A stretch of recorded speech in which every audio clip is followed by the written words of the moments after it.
My boyfriend unalived himself after I cheated and left him. At the suggestion of my therapist, I've decided to write out and share what has transpired in my life over the last year. To get this to make any coherent sense took lots of edits and couple of rewrites. I used to be a fairly talented writer, but I fell out of practice years ago. This forum was recommended to me by a friend as a method of confession, penance, and a warning to share with others. I did something truly horrible for which the consequences were beyond even the worst thing I could have ever imagined. I am sharing this with the full knowledge many will despise me for what I did and the events that took place because of my betrayal. Reading my own words is revolting because I know in a very real sense what I did is unforgivable. I understand far too well how needlessly tragic the events that transpired truly were. My hope is simply that my story can be shared with anyone, in any relationship, and perhaps some future betrayal won't happen. More specifically, I hope someone who is currently cheating on their significant other or even thinking about it might read this and it makes them pause. Many might think my example of what can go wrong being unfaithful is an extreme rarity that seldom occurs. I've been told by people far more knowledgeable than I am, that my situation is sadly far from unique. But I'm willing to take the hate I will receive by sharing this, if it keeps even one person from breaking the heart of someone they love. I am a 28-year-old female, and I was married to a wonderful man I will call William. 8 months ago, my husband confronted me with proof I had been both emotionally and physically unfaithful. A few days after he confronted me about my infidelity, my husband committed unalived. I realized just typing those words out has caused people I don't even know, to hate me. I couldn't believe I had the capability to do something that evil to harm someone I'd loved since we were children. But I did it. If you'd asked either me or William if either of us would ever be unfaithful, we both would have laughed. But to my own shock and surprise I allowed myself to lose focus and strayed. I knew it would destroy him if he ever found out. But I took the heart of the man I loved and crushed it so cruelly he couldn't endure the pain of this life anymore. Those of you thinking right now that I don't deserve to be breathing, I agree with you. I agree with you so much I've attempted on 2 occasions to make that a reality. I'm assured there is a reason I'm still here. For the moment I've convinced myself that the longer I live, the more I suffer, and I don't deserve the mercy of unalived if we're being honest. William and I grew up together. I can remember my very early youth and at no time in my memory did I not know William. We were in the same Sunday school classes, public school classes, and our families had been friends long before he and I ever came along. He could always make me laugh. Kids can be mean, but William never was. I realized I thought he was cute in 6th grade. It wasn't an official crush until high school. William and I had been our one and only loves from early high school all the way through college together. We were best friends and cherished each other so much. After graduation we took a year to get good stable jobs near our families and decided to get married. We took vacations together. We made love at any moment we got the chance. We were ravenous for each other. The only time intimacy was of the table was during that time of the month. But we'd make love for hours. Beautiful moments of passion. And I threw it all away for something tawdry, cheap, and worthless. We were planning to have children. We knew their names. We were both virgins. He was my first everything and I was his first everything. Part of me wishes I could say I had a drunken one-night stand. Tried to keep that from my husband. But he found out. No. I got emotionally and physically involved with a man who was inferior to my husband in every way, shape, and form. I didn't even consider the possibility that a friendship with another man could lead to an attachment forming. My husband and I had a strong marriage. As foolish as that sounds to say now, we really did. My husband was the epitome of strength. I was the one who was weak. Though before this, I considered myself a strong woman. It's just that no one ever told me that while our relationship was so very strong, no relationship is bulletproof. There is not a day that goes by that I don't wish someone had walked up and shot me the minute before anything I did became secretive. It is an indisputable fact the world would be a far better place with my husband here and alive instead of me. There is no rationalizing away truth like that. I had so many chances to stop it before anything happened, and I had absolutely no reason to allow anything to happen. After a brief and heated conversation, he walked out, and I never spoke to him again. I tried to contact him in any and every way I could think of. My God, I tried to reach out so many times just to let him know that I am truly sorry, just to know I hate what I did. My text to him never showed anything but an unread status to me. So, I doubt he read any emails or heard any voicemails either. But everyone said I needed to give him space and time to think. 2 nights after William confronted me, at 3:17 a.m. there was a loud knock at the front door. I turned on the lights. I thought at first it might be someone in a drunken stupor wanting to curse me out or worse. Then there was another loud knock, and I threw on a hoodie before heading to the door. When I opened the door to see 2 policemen, I knew. They could have been there for many things, but I knew in an instant why they were there. Their words telling me that my husband's body had been found due to an apparent unalive destroyed me. I dropped to my knees and wailed a shriek of agony. I tore at my skin and hair as the police tried to calm me down. By the time the EMTs got there, I was sitting on the steps rocking back and forth repeating that I was so sorry. Yeah, there was no way I was making it to the funeral even if William's family had allowed any of my family to attend. I was kept sedated for days. The first thing I wanted to do when I got out was visit William's grave. But nobody knew where his parents had him buried. They had every right, but that cut deeply. And I tried to cut deeply that night when I tried to take my life for the first time. I've now been hospitalized twice for attempted unalived. Not asking for pity. In fact, I don't want it. Nothing can take this heartache away, and nothing can even numb it. Part of me wishes I had somehow forced him to see me just for a mere moment to tell him how sorry I am and that I knew our marriage was over. But I didn't get that. No, I didn't deserve it. And I have to face the fact that what I did was in fact so vile that making my husband see me might have forced him to take his life even sooner. Many people have said to me my actions were what led him to take his life. I don't think there is any doubt. Until that horrible day he'd been so unbelievably happy. We both had been. He left no unalive note to verify I was his cause of death. But we had been so happy. We loved spending nearly every moment together. To go from that kind of bliss to that kind of grief in such a short span of time ended him. I ended him. My words, actions, and thoughts betrayed us both. Regret doesn't kill you. If it did, I would have died before my husband ever confronted me. When COVID hit, William and I quarantined together. I was fortunate enough to teach for an exclusive private school. The benefactors assured us our salary was paid as long as the need for isolation persisted. William worked from home and made a lot of progress on a project he was placed in charge of. The entire world was worried and afraid. But we had each other, and we so enjoyed making the most of it. Watching movies in bed, feeding each other food, playing like two little kids. I am utterly, truly, completely sorry to those that lost a loved one due to that horrible disease. What the world went through was a literal plague upon humanity that caused so much needless death. But my husband and I got closer in those weeks than we ever had before, and our bond had been strong. We joked about how so many people were hating having to spend time with family or God forbid their wife or husband. We simply couldn't get enough of each other. After the first month we had to agree to limit intimacy once a day for about a week. Our only argument the entire quarantine was about having to do laundry just to put clean sheets on the bed yet again. And I cheated on that man, which drove him to exit this life due to my evil actions. A man I had such a close bond with. I was an idiot in so many ways. But for me to think because of that bond, no temptation was enough to get me to stray was idiocy. I hate myself in so many ways for so many reasons. But knowing I had it all is the most difficult pill to swallow. My affair was atypical of most in many ways. Some aspects of the relationship and betrayal were slightly less vile. Some were colder and even more evil. The man I had an affair with I will call Paul. I first encountered him in group Zoom meetings during the pandemic. I found him brash and smug with no valid reason to act that way. He was the school's lacrosse coach and I remember in those Zoom meetings being glad that as an English teacher I would have to interact with him very little. The first time we met face to face we shook hands and had some small talk. There was zero attraction, at least for me toward him. But I didn't sense any lustful attention emulating from him toward me. During that introduction I learned he was engaged, and I told him I was happily married to a man I adored. No sexual tension, nothing even hinting that would ever be a possibility. The school began allowing half the staff in all areas and half the students to attend school for a week while the other half used Zoom. The next week the other half would attend on site and vice versa. That was supposed to assist with social distancing and the students' feelings of isolation. While eating lunch one day before my next class began, I got an email from Paul. He had written out some toasts and jokes for his upcoming wedding and wanted me to edit what he'd written. I was used to being sent writing to edit, so that was nothing I felt important enough to tell William. Coupled with the fact it all pertained to Paul's wedding and I saw no reason to give my husband a boring detail about that day. The email contained a toast to his parents as well as to the parents of the bride. I took what he'd said and added a few phrases to pull at the heartstrings of all who attended. The jokes directed at his brother, the best man, were absolutely hilarious but a little vulgar for my liking at a wedding. I said as much when I sent back his edited speeches. He laughed and said I just don't know his family and that ball busting was a family tradition. That email exchange began several months of corresponding back and forth. But as difficult as it may believe, not until the very end did anything become inappropriate. Not once did anything become flirtatious or sexual. Well, we did talk about sex, but from a purely scientific and psychological point of view. Our sex talks at that point would have made the biggest nymphomania in history drier than the Sahara. There was nothing emotional or physically stimulating to those conversations, and I enjoyed our corresponding due to the fact I was certain there was no temptation on either end. We discussed race, politics, religion, science, sports, all the things people are hesitant to discuss due to differing opinions. Some of the discussions even got heated.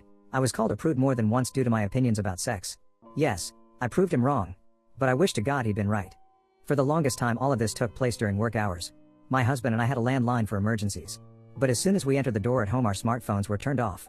Paul didn't even have my number to text until I emailed him with a zinger at the end late in the day. He demanded my number to refute what I'd sent. Dozens of other coworkers had my email and I thought nothing of that. I seriously don't think Paul had any interest in pursuing me either, as at the time he was smitten with his fiancée. But about a month before their big day Paul found out his girlfriend had been carrying on an affair with her high school boyfriend for over a year. He was in shock and deeply hurt by the whole situation. I unwittingly became his person to vent to. I don't know where in our string of conversations that things crossed a line. But I began to feel truly sorry for Paul. I truly despised his fiancée for what she'd done. And I saw nothing wrong with that. But after a particularly rough night for him he came to school looking frazzled and I could tell he'd been crying. I gave him a hug and talked to him a bit. He asked if I could stay after school to talk. Since I had a couple hours after work each day before William got home, I agreed. In hindsight I realize now what drew me into my conversations with Paul was a different opinion. William and I had discussed most any topic two people could discuss. I knew before his reply what William would say when I asked him a question the vast majority of the time. I guess I wanted a surprise when I talked or verbal conflict. It was stupid, pathetic, and weak. But that is what led to the affair. Things with William were ideal, and we spent every available moment together. I had mentioned a coworker named Paul in passing to William. But as there was truly nothing going on, I didn't expound upon anything and he saw no reason to pry. When Paul started seeing a new woman, I felt no jealousy and honestly only happiness for him. But William had to go out of town to a construction site in Tulsa for 3 weeks. While he was away, we FaceTimed every day and I missed him morning, noon, and night. But with sudden spare time I found myself also texting with Paul just to pass the time. Instead of an occasional hour or two after school, Paul and I often had time to grab a bite to eat and a drink or two before heading to our separate homes. Oddly enough, the thing that led us to become physical was me being a klutz and the school nurse not working that week. I sprained my ankle one day walking up some steps to go get lunch. Since the nurse was not on site, I went to Paul assuming he as a coach had numbing spray or an ace bandage. He was working on my ankle when I happened to notice he had an apparent erection. I was a bit taken aback he was getting aroused in some way, until I realized from his position he could see slightly up my skirt. I have to admit for a moment I found the fact I was turning him on was stimulating in some way. I adjusted myself to see if a slightly better view would get him more worked up. He called me out on it. I laughed and told him he could work out his frustrations with his new girlfriend. Suddenly he kissed me, and I pushed him away. He kissed me again and I didn't. We made out for a few minutes before I realized what I was doing. I hurriedly got out of his classroom and made it down the halls to my classroom. I sat in disbelief of what had just occurred. I didn't plan for it to happen and I was certain Paul didn't either. I didn't know if I should call William and tell him that moment or wait until he got home that night. But when I talked to Paul after classes he apologized, urged me not to bring any conflict into my marriage and remain just friends. I didn't want to give William more to stress about as he was out of town and focused on his job assignment. After talking with William that night about how things were going in Tulsa I decided to wait and tell him when he got home. His company was having some issues with the client having the manpower to keep the project running smoothly. There were things William could not get done due to the delays which meant he had to spend 2 extra weeks in Tulsa. Paul was there for me to discuss what had happened between us. I couldn't tell any of my women friends. I couldn't rely on any family members as they all rightfully loved William to pieces. I guess random strangers on a site like this would have been the best option had I known about it. But the person I was venting to was the very last person I should have been discussing it with. One Friday after work Paul and I went to a new restaurant near the school for dinner.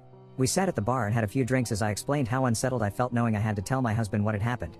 He asked me how I thought William would take the news and I told Paul he might want to call in sick the day after I told William just in case. He asked if I seriously thought William would beat his ass and I told him no. But I knew it would mean the end of Paul and I conversing and messaging, and rightfully so. Paul confessed he didn't think he would have made it through his breakup if it hadn't been for me. I assured him I was glad to be of assistance and didn't regret helping him. When the realization our friendship would end sunk in, I think we were both a little depressed. I drank too much, he drank too much, and I ended up back at Paul's apartment doing a lot more than kissing.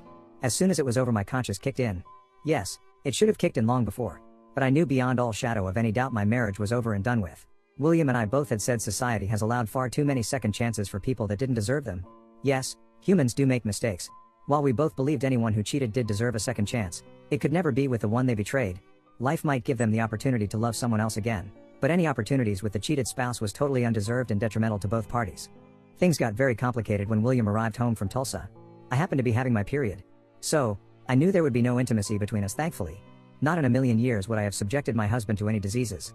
Regardless of how much I wanted to make love to William one last time I couldn't allow that to happen. I wrote out a long letter to William confessing what I'd done and planned to give it to him after a face-to-face confession. To this day I don't know what happened for William to discover what was going on. For all I know he had been monitoring my online conversation with Paul from day one. I never got to ask him how he discovered my betrayal. And the realization he'd learned what I'd done before I had the chance to tell him caused me to fall to my knees and swear I planned to tell him. William didn't believe that, and I wouldn't have either. He had a stack of the texts between Paul and I printed out. Though I didn't deny any of what he accused me of, that honesty came far too late. He packed a few things in a suitcase and left me on a Monday evening. Wednesday night he drove to a shopping center, parked his car, and took his own life. To know I had destroyed our relationship was torture to my soul like I'd never known. To know I'd even robbed him of a chance to find someone else to be happy with ruined me. The realization I didn't just end my relationship with William but every relationship he'd had or would have caused more guilt than I could ever express. I could go into all the things that have happened since William passed away. But a lot of it would be details far too many wouldn't truly care about. Suffice it to say his family hates me and my family. My family was disgusted by my actions and continues to be to this day. Their love for me didn't die. But their disappointment and shame toward me will never end and that's how it should be. No, the results were not anything I intended. But when choices are made that cause pain and suffering, we are still guilty for causing that grief. I see a therapist twice a week to try and work through things. I was introduced to someone through my therapist that is genuinely helping me sort through my feelings. Years ago, she intentionally set a small fire to set off alarms to scare her ex-boyfriend and the girl he'd just started seeing. The fire spread quickly and what had been intended as a joke caused multiple people to lose their lives. She and I have discussed so many things about her story and mine. Things can never be the way they once were nor should they be. But if I am to keep living, I need a plan to make what is left of my life as meaningful as possible. So that is basically my story. Anyone who wants to post messages of hate for me and tell me what a wretched person I am, go right ahead. I won't be replying to it. But if it helps you get rid of any rage you have, make me your verbal punching bag. Those with specific questions I will answer as best I can. No matter how much some things may hurt to discuss or admit. For those that read this who have been cheated on. Yes, many of you may have been intentionally betrayed. But those who had a significant other who was just as perplexed why they cheated as you were. Listen to my story. It doesn't make one damn thing I did right, just the opposite. But if it helps you to understand that you did little to nothing to cause the infidelity, so be it. Those unrepentant cheaters, I hope you do read my cautionary tale, and know that you have the ability to destroy. You won't just be destroying someone else. You will be destroying your relationship with many people and a huge part of yourself. I realize I have no room to preach to or judge anyone except myself. I just don't want anyone to find their William and lose them. I don't want anyone to sink to the depths I did or cause the pain and sorrow I did. And most of all, I want all the people who have great relationships to cherish it and never take it for granted. As humans, we are not immune to being able to be swayed under the wrong conditions and series of events. When we love someone, we carry part of their soul around with us. Just one betrayal makes it impossible for that person to hold that piece of you again. I had my husband's heart in my hands, and I now deserve the fact I will never again hold his heart. Nor will he ever again hold me. This life has far too much pain without harming the very ones we love. And love is far too precious to risk on anything. TL/DR, I cheated, which caused my husband to commit unalived mere days after confronting me. This is intended as a final response update. First, someone shared a link to a post asking if William posted it. William didn't have read it that I know of, and considering he's been dead a year, I doubt it was him. That was a sad story as well. I truly hope they opted not take his own life. For those trying to psychoanalyze me to make some sense out of the things I've done, I appreciate the effort even if it was for your own self-interests. None of the many professionals I have seen so far have a good theory as to why I let things happen. I feel like there should be some valid reason why I did what I did too. I just can't come up with one. And it wouldn't be a valid reason to do what I did if I found one. For those that swear this is fake, I can't fathom a reason anyone would post this for a reason other than to warn and perhaps help. It certainly wasn't a karma grab. I've barely responded, so it wasn't for attention. And it certainly wasn't to lift my spirits because I've rightfully been slammed for my betrayal. Admitting to something horrible is not easy. Imagining it never happened doesn't help me. But you all do you. I do not keep in contact with Paul and have not heard from him since before William committed unalived. The only things I know about him are secondhand from people I worked with. I have no interest in being with Paul or having him in my life in any way. So those thinking I plan my vile actions to ride off into the sunset with a first-year lacrosse coach, no. Bless you all. I won't be commenting anymore. But I'll leave the post up as resource in case someone needs it in the future. Bless you all. May you have stellar lives full of happiness. But most of all,